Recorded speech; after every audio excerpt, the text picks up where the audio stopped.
Taste the Daily.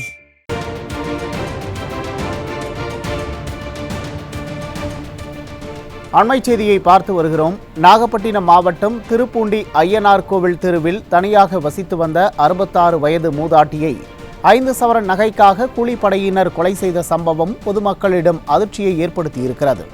இதுகுறித்த கூடுதல் விவரங்களை எமது செய்தியாளர் குணசீலன் வழங்க கேட்கலாம். வணக்கம் குணசீலன், விவரங்களை வழங்கலாம். நிச்சயமாக உமேஷ். நாகப்பட்டினம் மாவட்டம் திருப்பூண்டி ஐயனார் கோவில் தெரு பகுதியைச் சேர்ந்தவர் அப்துல் ரஹீம். இவரது மனைவி அகமது நாச்சியார், வயது 66.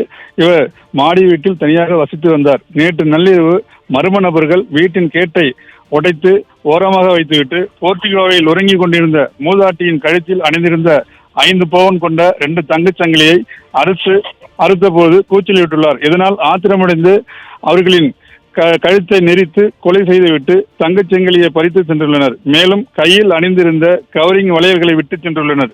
இது குறித்து அக்கம் பக்கத்தினர் கொடுத்த தகவலின் பேரில் சம்பவ இடத்திற்கு வந்த கீழையூர் போலீசார் உடலை கைப்பற்றி பிரேத பரிசோதனைக்காக ஒருத்தூர் மருத்துவக் கல்லூரி மருத்துவமனைக்கு அனுப்பி வைத்துள்ளனர். தற்போது சம்பவ இடத்தில் துணை காவல் கண்காணிப்பாளர் ராமச்சந்திரமூர்த்தி மற்றும் கைரேகை நிபுணர்கள் ஆய்வு செய்து வருகின்றனர்.